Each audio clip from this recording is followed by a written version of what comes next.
자, 이제 이번 시간에는 그 반내절 회계기초에 이제 본격적으로 재무상태표의 개정 과목으로 들어가 보도록 할 거예요. 그래서 첫 번째 배우는 개정 과목은 바로 현금 및 현금성 자산입니다. 자, 우리가 배울 이제 순서를 좀 생각을 해보면요. 이제 재무상태표, 저는 이제 재무상태표는 T로 이렇게 그려요. 자산이 있고 부채와 자본이 있는데 계속 반복하지만 부채는 채권자, 자본은 주주라고 했죠? 네, 주주라는 거 잊지 마시고, 요때 이제 이 자산에 있는 개정 과목부터 먼저 할 거예요. 보통 이제 회계에서는요, 이 개정 과목들을 쓸 때 이제 뭐 나열을 하는 그 순서를 좀 생각을 해보면, 이 재무제표를 받아본 사람은 결국은 뭐 대부분 이제 주주일 거 아니에요? 주주가 이제 가장 큰 이해 당사자니까. 그 주주들이 이 재무제표 볼 때 혼란스럽지 않도록 일정한 기준을 정하는데요.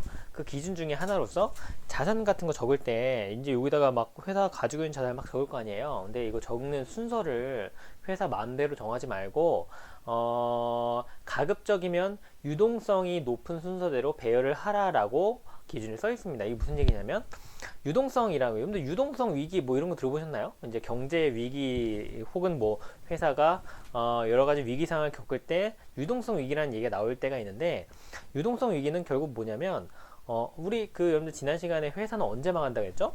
회사는 모든 부채는 만기가 있는데, 이걸 그냥 외우세요, 여러분들. 부채는 회사가 갚아야 될 빚인데 모든 부채는 만기가 있어요. 갚아야 될 기한이 있는데, 그 기한에 회사가 그 부채를 갚을 현금이 없을 때 망한다라고 했잖아요. 현금. 결국 현금이 이 회사의 뭐죠? 존립을 결정하는 굉장히 중요한 자산 항목이에요. 왜냐면 빚은 부채로 갚고 부채는 현금으로 갚고, 현금이 없으면 부채를 못 갚으면 회사 망하니까.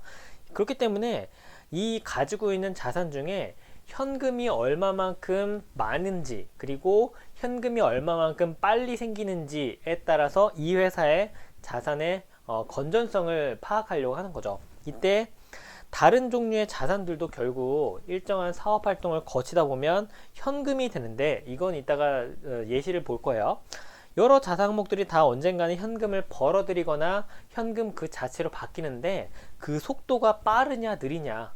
빠르면 이 회사가 빚을 잘 갚아나갈 수 있고, 느리면 그만큼 빚을 못 갚을 거 아니에요. 그래서 그 현금으로 바뀌는 속도가 빠르다, 현금으로 변환되는 속도가 빠르다, 이거는 유동성이 높다라고 표현을 해요. 유동성.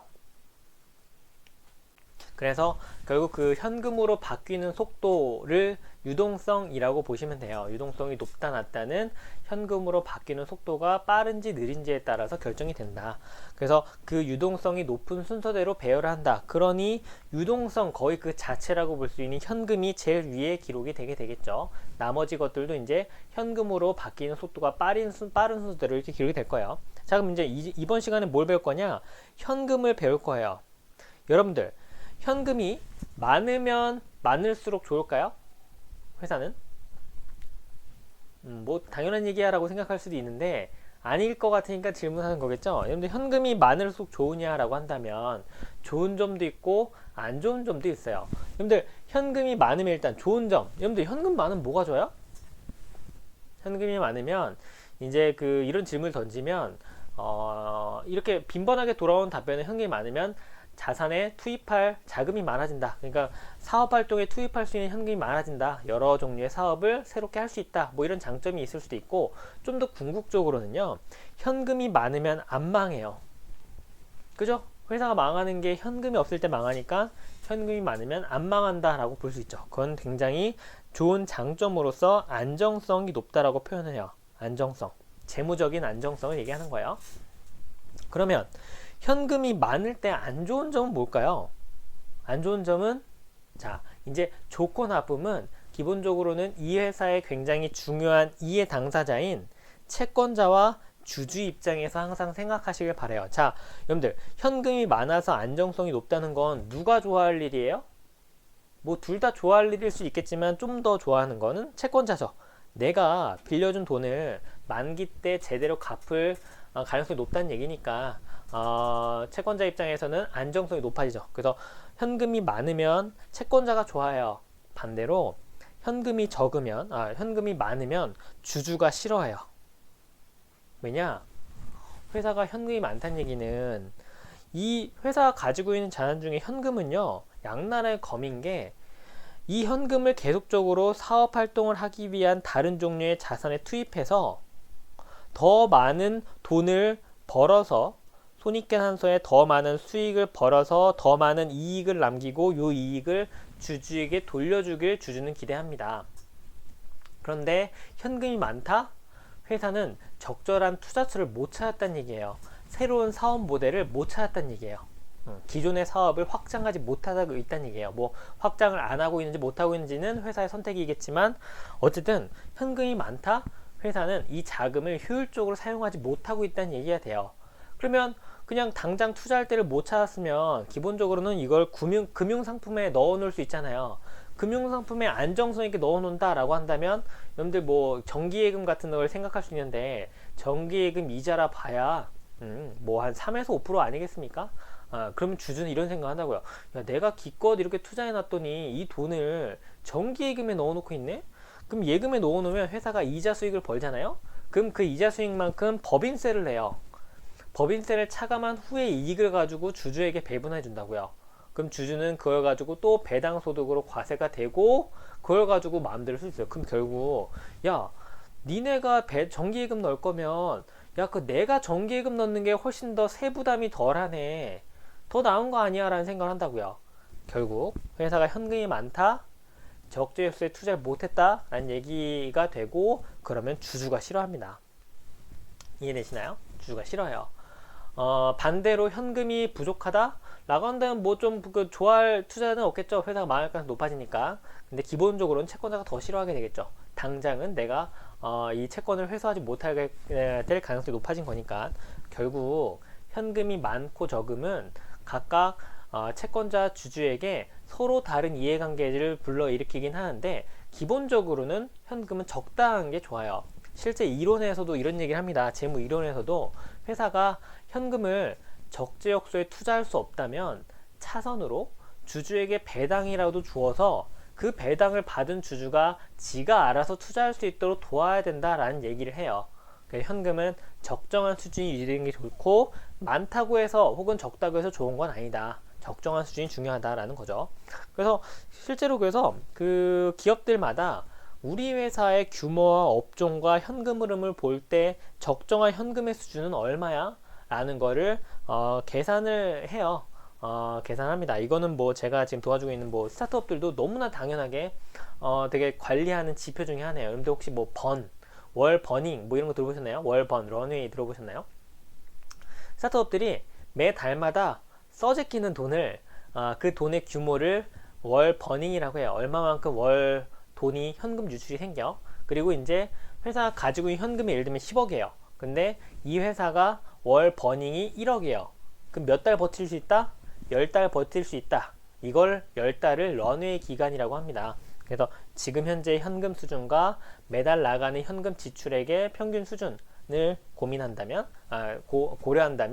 런웨이 기간을 계산할 수 있겠죠? 이게 스타트업도 마찬가지지만 기업들도 마찬가지로 관리하는 지표예요. 남는 현금을 초과 현금을 이제 적재적소에 투자를 하려고 하면 남는 현금이 얼마인지 알아야 되고 남는 현금은 결국 우리 회사가 필수적으로 유지해야 되는 현금 수준이 얼마야라는 걸 알아야 되잖아요. 그래서 그런 것들을 회사마다 다 관리를 합니다. 한다는 거죠. 그래서 자, 이게 그 현금의 그 특징 중에 하나고, 두 번째 중요한 이제 회계적인 현금의 특징을 보면 결국 현금은